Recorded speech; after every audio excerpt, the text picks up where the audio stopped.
Warning. Our YouTube channel and its videos may contain scenes, language, and content that may not be appropriate for all audiences. These videos include surveillance footage, undercover pursuit of suspects, actual police and rescue operations, and fearless confrontations. If you do not approve of the content, please do not watch our videos. If you wish to continue, we strongly advise that you proceed with caution. Viewers' discretion is advised. O ito Ben, alam mo yung ilang po mga taga Cavite, probinsya po ng Cavite, ang tawag nila po sa kanilang pong lugar ay Traffic Capital of the Philippines. Bakit kanyo? Ito, tingnan natin po ang video compilation po ng hirap na daw po silang pagsakay po dyan. Ang haba ng pila, yan ay po video compilation ay galing po yan sa open letter ni Charlene J. Ison. Ito naman, ang isang FB page naman, trending na ang post tungkol sa 7 reasons kung bakit daw matraffic sa Cavite. Una, yung traffic enforcers na Kotong. Napakarami daw hong Center Island po dyan. Marami raw mall sa tabi pa ng mga makikipot po ng mga daanan. At maraming kolorum na bumibiyahe. Yun. Pero ngayon, susubukan daw ho ng Cavite government na yan po'y bibigyan ho nila ng solusyon. Magpapatupad daw ho sila ng Unified Vehicular Reduction System para ho dito sa Metro Manila. Para hong color coding, number coding scheme ngayong buwan. O, tingnan nyo po ang inyo pong plaka at conduction sticker. Ang 1 and 2, bawal kapag Lunes. Parang ganoon rin dito. 3 and 4, kapag Martes. 5 and 6 kapag Miyerkules. 7 and 8 kapag Huwebes. At 9 and 0 kapag Friday. Parang pareho. Parang pareho po. Pero ang schedule naman po ay mula 6 a.m. hanggang 9 a.m. at 3 p.m. hanggang 7 p.m. Oo. Sino ang apektado nito? Pribadong sasakyan, motorsiklo, truck, bukod po na lamang sa sakop po ng truck ban. O, ito. Saan ho kayo bawal dumaan? Ito po, sa mga lugar na ito. Aguinaldo Highway, covering the stretch ng Bacoor to Dasmariñas, silang boundary. Meron din pong Governor's Drive, covering the stretch of Carmona, hanggang sa Trece Martires City po, Tanza boundary. Molino, Salawag, Paliparan Road, from Zapote, Bacoor to Paliparan, Dasmariñas. Kailangan nun ninyo yung ballpen dito para maisulat ninyo. Ito pa, Molino Boulevard, covering Talaba 4, Nyog 3, Ligas 2, Ligas 3. Bayanan, Mambog 4, Molino 2, Molino 3, San Nicolas 1, and San Nicolas 3, dyan po sa Bacoor. Danghari Road, covering dito stretch po ng Aguinaldo Highway, Imos to Molino, Bacoor.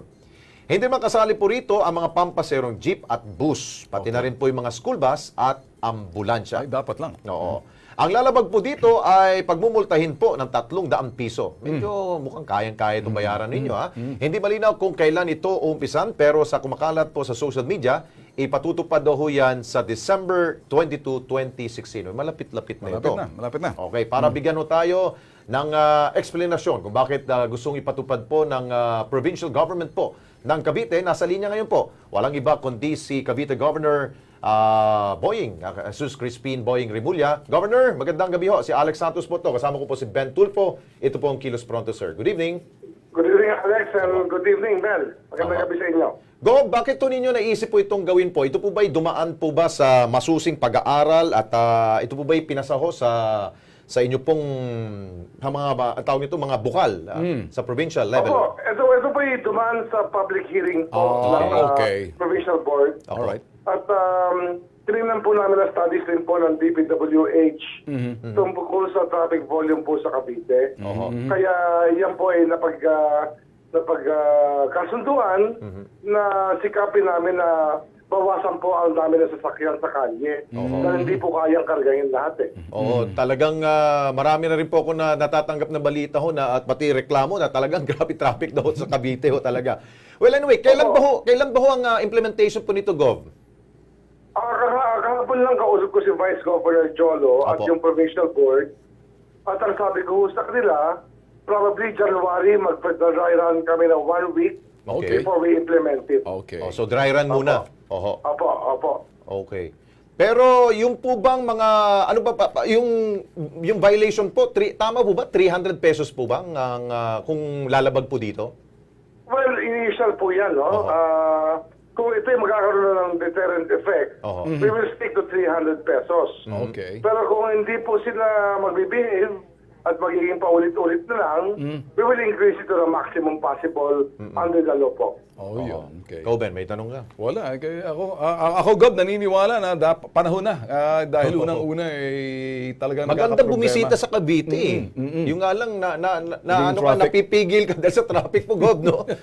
Opo. Wala Ito na, way. po kasing problema yung mga road widening natin, yung mga kalyang pinalalapad, ay ginagawa pong parking lot ng mga tao. Ayun. Kaya isa po po yan sa aming pag-iigtingin. Kukuha kami ng mga tow truck at hihilahin namin na hihilahin yung mga nakaparada po sa kalye. Eh, Gob, gano'n naman talaga. Pag sa una pa lang, laging may pangamba at walang katiyakan para sa iba kasi bago eh. Pero pag yan ay nagawa ho ninyo na meron na ho kayong template talaga na makikita nyo yung na-fine-tune nyo ng gusto, sigurado matutuwa rin yung mga taga Cavite dyan. Opo, maraming salamat po. Maraming salamat po. Okay. Gob, thank you so Okay. much po. Good luck po sa inyo Thank pong you po. gagawin po dyan, Okay. solusyon po. Thank you, sir. Maraming salamat po. Thank you. Yun, si Governor Boying Remulla po ng Cavite. Thank you so much po.